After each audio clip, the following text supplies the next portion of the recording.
चाहे स्वास्थ्य से संबंधित स्कीमें हो या कोई दूसरी भी स्कीमें हैं जो भारत सरकार ने जो योजनाएं बनाई हैं वो सफल नहीं हो पाई। उनका लाभ देश की जनता को उस तरह से नहीं मिल पाया है जिस तरह से राजस्थान की जनता को पिछले 5 सालों में हर एक स्कीम में और हर एक योजना में उसका फायदा हुआ है।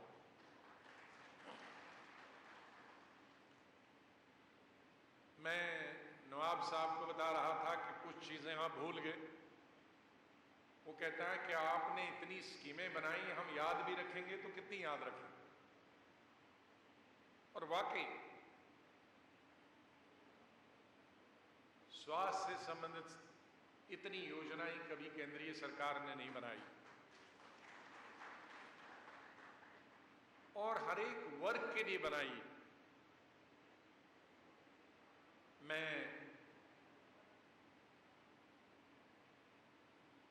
मेरी बहन अभी जिला परिषद की अध्यक्ष सफिया जी मुझे बता रही थी, महिलाओं का कुछ ज्यादा उल्लेख नहीं हुआ, लेकिन सबसे पहले तो मेरे ख्याल में हमारी जो स्कीम बनी थी वो महिलाओं के लिए बनी थी।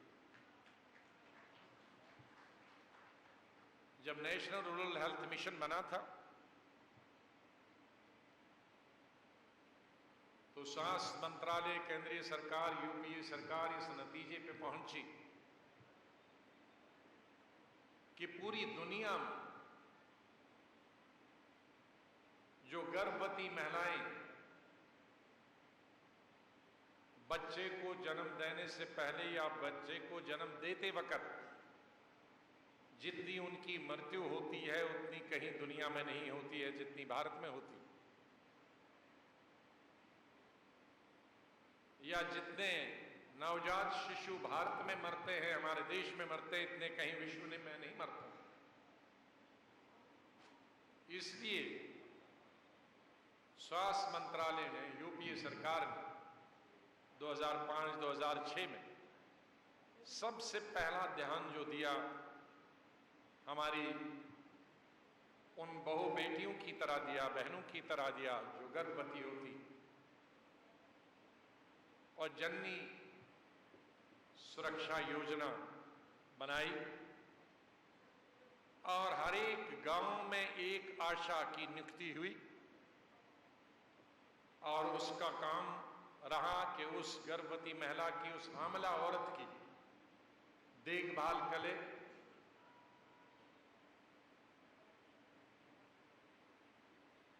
और सब ने यह भी जिक्र किया कि एनीमिक है और कमजोर है, इसीलिए न सिर्फ वो हामला औरत, गर्भवती महिला सिर्फ सरकारी अस्पताल में पहुंचे बच्चे को जन्म देने के लिए, जहां अगर कोई मुश्किल आई उसको बच्चे को जन्म देते वक्त तो अस्पताल में मां और बच्चे दोनों की जान बचाई सकती है, लेकिन अगर एनीमिक, कमजोर है, हमारे देश में बहुत सारी हमारी बहनें, बहू बेटियां अच्छा खाना न होने की वजह से, प्रोटीन कम होने की वजह से एनीमिक हो जाती हैं, कमजोर हो जाती हैं और वो फिर खुद भी एनीमिक होती हैं और एनीमिक बच्चे को भी जन्म देती है, चाहे वो लड़का हो लड़की हो। इसलिए वह गर्भवती महिला स्वस्थ हो और उसका होने वाला बच्चा भी स्वस्थ हो, तो भारत सरकार ने 2005-06 में ही एक स्कीम ये भी शुरू की कि गर्भवती महिला को, हामला औरत को फॉलिक एसिड और आयरन की टेबलेट दी जाए, जिससे उसकी जो खुराक में कमी है, चाहे अगर वो गोश्त नहीं मिलता है, उसे अंडा नहीं मिलता है, उसे सब्जियां नहीं मिलती है, उसे फल नहीं मिलता है, जो बहुत जरूरी है एक स्वस्थ इंसान के लिए, तो वो कमी इन दवाइयों से पूरी हो जाए। शुरू में देश में सिर्फ 6-7 लाख महिलाएं सरकारी अस्पतालों में पहुंची बच्चों को जन्म देने के लिए, लेकिन 6-7 साल में ही उनकी संख्या 1,13,00,000 तक पहुंच गई है हर साल। अब हर साल के करीब 1 लाख, 12 लाख, 13 लाख गर्भवती महिलाएं अस्पताल में पहुंचती हैं बच्चे को जन्म देने के। खासी संख्या है हमारे देश में गर्भवती महिलाओं की। तकरीबन 2,60,00,000-70,00,000 बच्चे हर साल जन्म लेते हैं। तो इतनी गर्भवती महिलाओं की रेख देख करना, उनको दवाई देना, उनको सरकारी अस्पताल में पहुंचाना, जो बच्चे जन्म दें 2,60,000 वो बच जाएं, उसी के लिए टीका एक्सप्रेस भी आज। तो ये एक महिला की पहली स्कीम थी।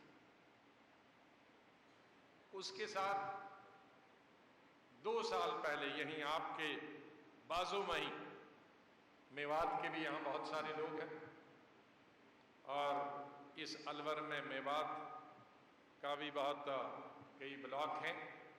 तो इसी के साथ वाला जो हरियाणा का डिस्ट्रिक्ट है, उसी से मेवात से ही सोनिया गांधी जी ने 2011 एक दूसरी स्कीम की, जो औरतों के लिए भी और बच्चों के लिए, जननी शिशु सुरक्षा कार्यक्रम, जो औरत की भी सुरक्षा करे और नवजात शिशु की सुरक्षा करे। और उसमें, उस योजना में कि कोई भी गर्भवती महिला सरकारी अस्पताल में आएगी, जब 2005-06 में बनी थी तो उस गर्भवती महिला के लिए देहात में अगर वो बच्चे को जन्म देने के लिए आएगी तो 1,400 रुपये मिलते हैं, और शहर की अगर है तो उसको 600 मिलते हैं। तो ये जो नई स्कीम बनी 2011 में, इसमें उस पैसे के अलावा जो सरकारी अस्पताल में आएगी बच्चे को जन्म देने के लिए गर्भवती महिला, उसका खाना मुफ्त, टेस्ट मुफ्त, इलाज मुफ्त, और सिजेरियन अगर है तो वो मुफ्त।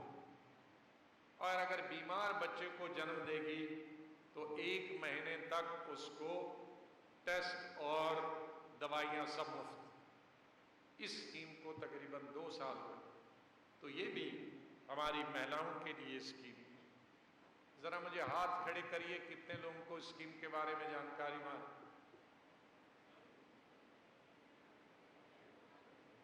अच्छे खासे लोगों को मालूम। और जिनको नहीं मालूम है जरा वो हाथ खड़े करिए। नहीं, अब वो शर्म से आप बोल रहे हैं। सच ईमानदारी से बोलिए। आज रमजान में हिंदू मुसलमान सबको अच्छा सच बोलना चाहिए।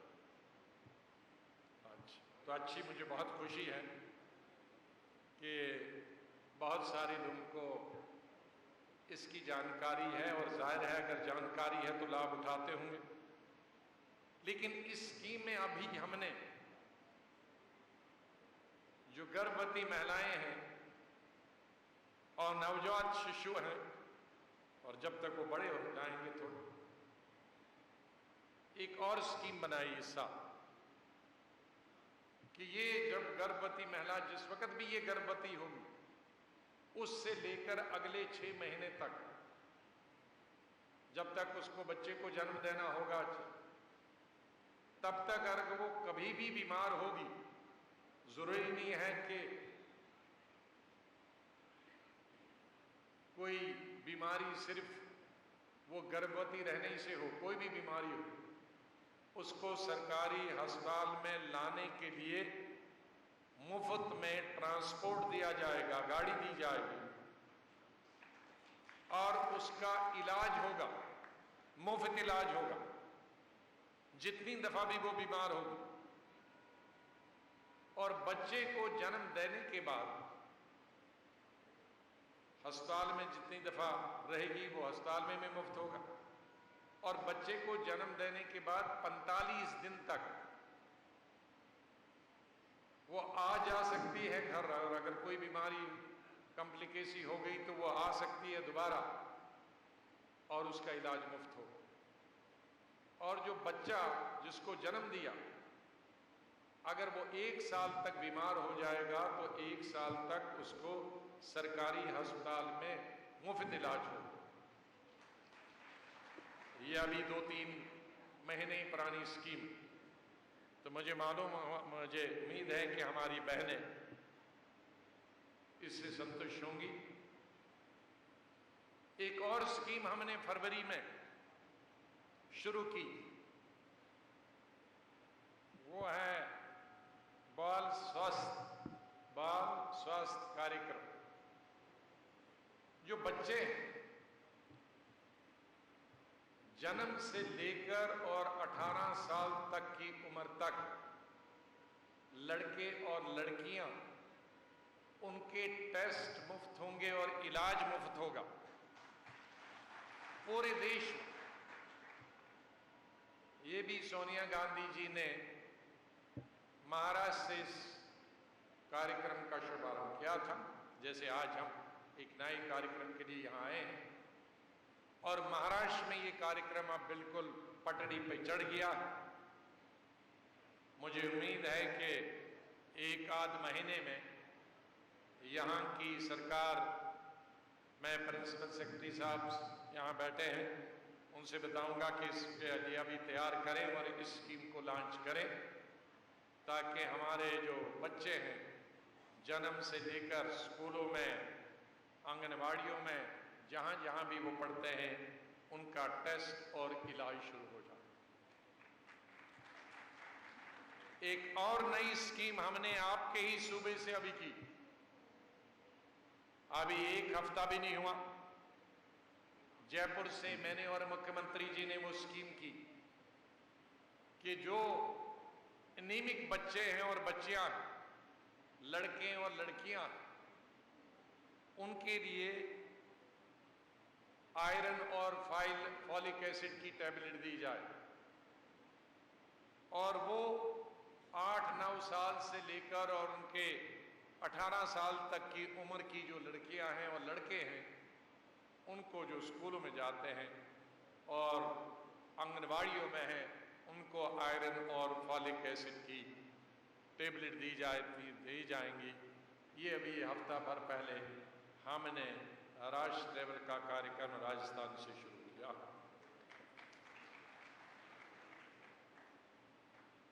जहां तक टीकों का सवाल, अनुराधा गुप्ता जी ने आपको बताया कि बहुत सारे टीके, पूरे देश में हम 7 किस्म के टीके बच्चों को देते हैं। कुछ राज्यों में तो 9 किस्म के टीके देते हैं, क्योंकि वो अभी पायलट प्रोजेक्ट में।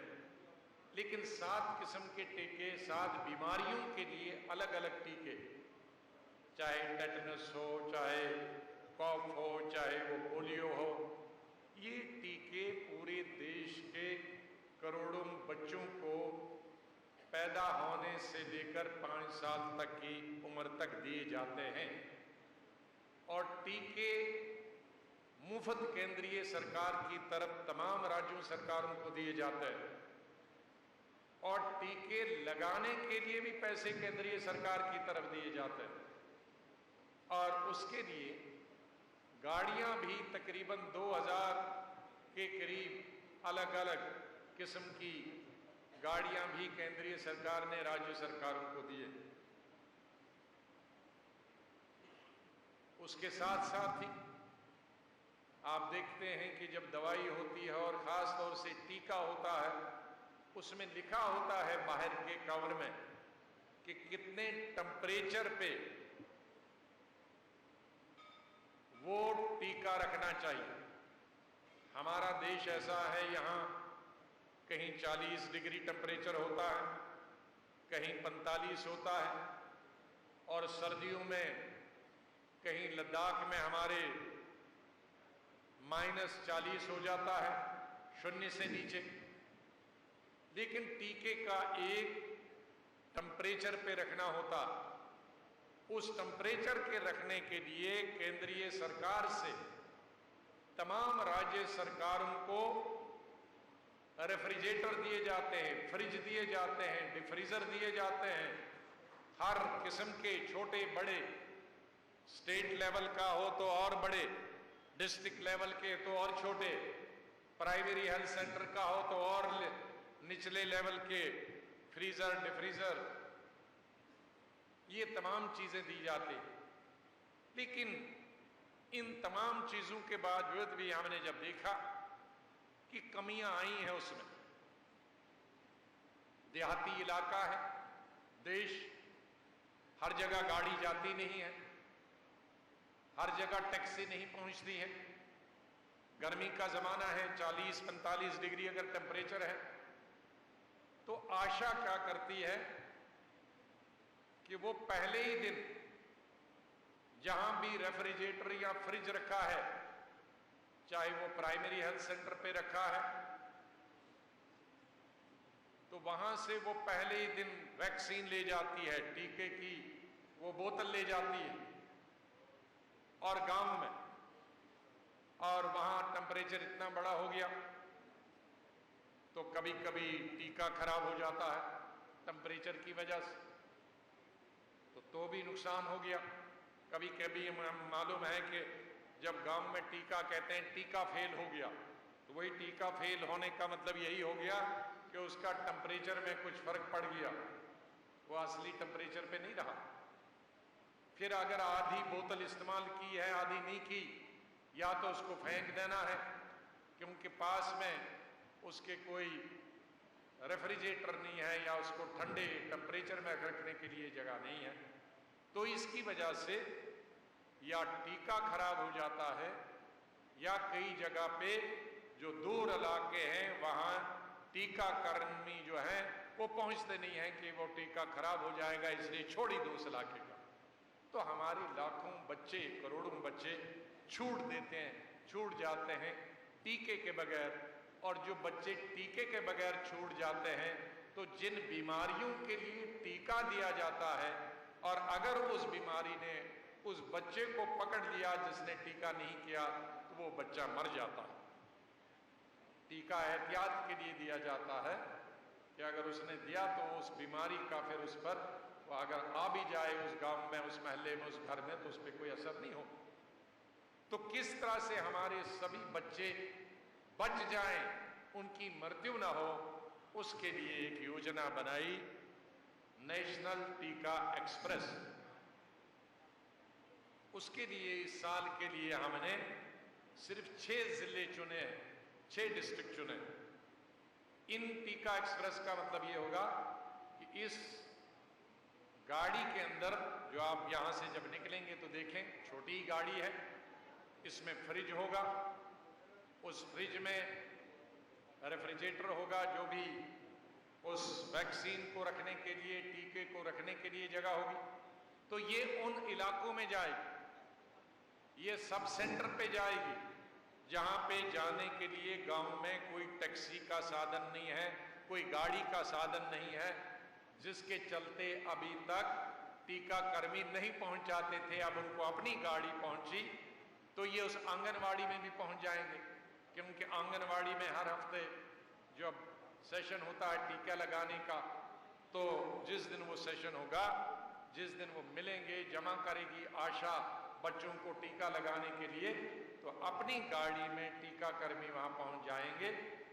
उसका वजह है कि जो टीका होगा वो बड़ा महफूज होगा, ठंडा होगा, जो टेम्परेचर पे रखना है उसी टेम्परेचर पे होगा। जो बच जाएगा टीका आधा इस्तेमाल किए बगैर, वो भी वापस रखेगा, उसका भी नुकसान नहीं होगा सरकार को, और सभी बच्चों को टीका लगेगा। और कोई भी गांव, कोई भी इलाका, कोई भी आंगनवाड़ी, कोई भी सब सेंटर नहीं छूटेगा। इसका मतलब यही मकसद है टीका एक्सप्रेस का। ये सीधे आपके घर पे पहुंच गई, आपके गांव में पहुंच गई। लेकिन जैसे हमारे ये साथियों ने कहा और मैं उसको दोहराना चाहता हूं, ये हमारे यहाँ चिराग तरह हमेशा अंधेरा रहा। हमारा कैपिटल देश का जो है वो है दिल्ली, हिंदुस्तान का। एक तरफ अलवर है, दूसरी तरफ मेवात, और ये सबसे गरीब रहते हैं, पिछड़े रहते हैं। कोई भी स्कीम देखो यहां चलती नहीं। मेवात हरियाणा वाला देखेंगे तो जैसे अभी भी 200 साल पुराना। अभी कुछ साल, 4-5 साल पहले तक पूरे राजस्थान में 50% बच्चों को टीके लगते थे, यहां 25% बच्चों को टीके लगते थे। तो इस तरह से हमारा सरकार का जहां पूरे देश की तरफ ध्यान रहा है, लेकिन जो पिछड़े हुए इलाके हैं और विशेष रूप से दिल्ली के आसपास हो, तो वो तो पिछड़े नहीं रहने चाहिए। इसीलिए कहते हैं चिराग तले अंधेरा नहीं रहना चाहिए। तो हमारी कोशिश है मेवात के अंदर और अलवर के अंदर ज्यादा से ज्यादा बन गया। गाड़ियों का यहां उल्लेख हुआ, इसमें 5-6 सूबे लिए गए हैं। जम्मू कश्मीर में एक डिस्ट्रिक्ट है मेरा, अभी शिकायत कर दी मुझे हमारे मिशन डायरेक्टर, अभी पूछूंगा दिल्ली, यहां नहीं पूछूंगा। और यूपी में एक डिस्ट्रिक्ट है, मध्य प्रदेश में एक डिस्ट्रिक्ट है, हरियाणा में एक डिस्ट्रिक्ट। हम 5 स्टेटों के 5 डिस्ट्रिक्टों में 56 गाड़ियां हैं, 56 गाड़ियां, और यहां अलवर में 64 गाड़ियां।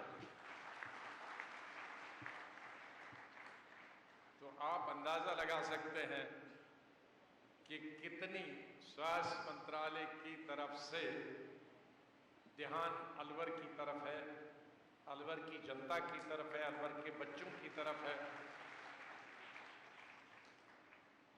और मुझे पूरा विश्वास होगा कि यहाँ के लोग इसका फायदा उठाएं। लेकिन ये प्रोग्राम आज करने से हमारी जिम्मेदारी खत्म होती है, लेकिन अब आप फंस गए, आपकी जिम्मेदारी शुरू हो जाती। जिला परिषद मेरी बहन यहां बैठी हैं, चेयरमैन, नगर पालिका की अध्यक्ष दूसरी बहन बैठी हैं, हमारे एमएलएस बैठे हैं, अलग अलग पार्टियों के लोग बैठे होंगे। स्वास्थ्य में हम कोई भेदभाव नहीं करते हैं, कोई धर्म जाति से हमारा कोई संबंध नहीं है। किसी का धर्म, किसकी जात, किसका राजनीतिक पार्टी से संबंध हो, भारतवासी है, हमारा यही संबंध हो, हिंदुस्तानी होना चाहिए, उसको उसका लाभ मिलना चाहिए। जिला परिषद का काम अपना होगा, हर सभा में उसका चर्चा करें। एमएलएज, एमपी साहब का अलग काम है। जितेंद्र जी, हर मीटिंग में, हर पब्लिक में हमेशा इस बात का उल्लेख करता हूं, हर सभा में, कि अगर पॉलिटिशियन चाहें, सभी दलों के, कोई भी सरकार की योजना को जनता में पहुंचाने की अगर वो निर्णय लें, तो 1 महीने में पूरे देश में कोई भी नई स्कीम बनाओ, वो योजना घर घर में पहुंचेंगे। भारत के अगर तमाम टेलीविजन और अखबार लगेंगे तो नहीं पहुंचा पाएंगे, क्योंकि हर दिन पंचायत से लेकर, सरपंच से लेकर, नगर पालिका से लेकर, जिला परिषद से लेकर, कॉरपोरेशन से लेकर, एमएलए से लेकर, एमपी से लेकर, मंत्री तक, प्रधानमंत्री तक, मुख्यमंत्री तक, कई हजार, कई लाख भाषण हर रोज पूरे देश में होते हैं। विधानसभाओं के अंदर, पार्लियामेंट के अंदर, पार्लियामेंट के बाहर, और वो अपना भाषण, अपनी राजनीति, भाषण खत्म जब उससे तसल्ली आ जाए और थक जाएं अपना राजनीतिक भाषण करके, कुछ गालियां खा के, कुछ गालियां दे के, उसके बाद अगर वो सिर्फ 5 मिनट के लिए कुछ जनता की भला करने के लिए स्कीमों के बारे में, स्वास्थ्य से संबंधित स्कीमों के बारे में, योजनाओं के बारे में अगर जनता को अवगत कराएंगे तो बहुत बड़ी मेहरबानी हो। तो 1 महीने में पूरे देश पर पूरी योजना फैल सकती है। कई राज्यों में जब जाता हूं, उन योजनाओं का मैं उल्लेख करता हूं जो 6-6, 7-7 साल पहले है। 50-50% लोग हाथ उठाते हैं, हमें पता ही नहीं, क्योंकि वो कमी हमारी सिस्टम में है। हम खाली राजनीति ज्यादा करते हैं, लेकिन उसके साथ जो हमारी योजनाएं हैं, जिन लोगों के लिए हम राजनीति करते हैं, जिस देश के लिए हम राजनीति करते हैं, जो अच्छी स्कीमें हैं, उन स्कीमों से भारत की जनता को हम वंचित रखते हैं। तो इसलिए जिम्मेदारी, अगले साल हम टेस्ट देखेंगे क्या अभी कितना है यहां टीका। आप देखिए, 6-7 साल जब पहले ये सरकार नहीं थी, यूपीए सरकार नहीं थी, बल्कि यहां हमारी जो मुख्यमंत्री है उनकी भी सरकार नहीं थी 2007-8 में, तो इस डिस्ट्रिक्ट में टीके जो बच्चों को लगते थे 25%, और अभी 4 सालों में 25% से 82% पहुंच गया है। एक रिकॉर्ड है। अगले साल मैं चाहूंगा कि ये 82% से 100% तक आना चाहिए। तब मैं समझूंगा कि आप जो यहाँ बैठे हैं और हमारे जो विधायक और जिला परिषद और पंचायत समिति के लोग बैठे हैं, उनका भी कुछ योगदान इसमें हुआ है। वरना तो समझेंगे कि खाली गवाह चुस्त और मुद्दई सुस्त वाली बात नहीं होनी चाहिए। आप मेवात वाली दोनों आधा हिंदी भी और उर्दू भाषा भी जानते हैं, तो ऐसी बात नहीं होनी चाहिए। ये सफल कार्यक्रम होना चाहिए। तो आज का ये कार्यक्रम टीका एक्सप्रेस पूरे देश के लिए, इसका यहाँ से कार्यक्रम शुरू किया जाता है। इसके लिए मैं आपको और हमारे जो एमपी हैं और एमएलए हैं, दोनों, एक केंद्रीय सरकार में मंत्री हैं, एक राज्य सरकार में मंत्री हैं। एक मैंने बहुत अच्छी, जहां भी हम देश में जाएं तो झगड़े पॉलिटिक्स में होते, एक पार्टी में, बीजेपी देखो, कांग्रेस देखो, दूसरी पार्टी देखो, एमपी इधर चलता है, एमएलए इधर मुंह करता। लेकिन यहाँ एमपी और एमएलए, जिला परिषद, नगर पालिका, पंचायत समिति, सब एक ही तरफ चलते हैं, एक ही तरफ मुंह है।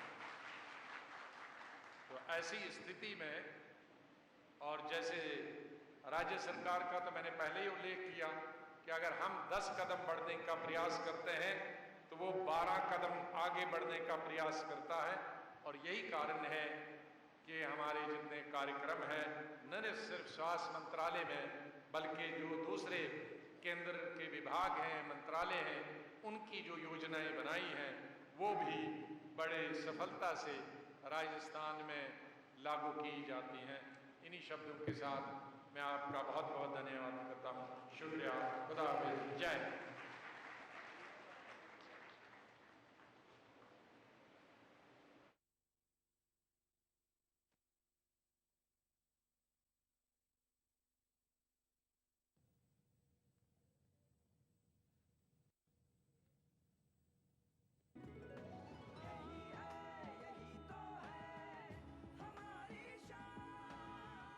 सबका फेवरेट वही जो है अंदर से सॉलिड, जेपी सीमेंट। मेरा फेवरेट, अब इंडिया का फेवरेट।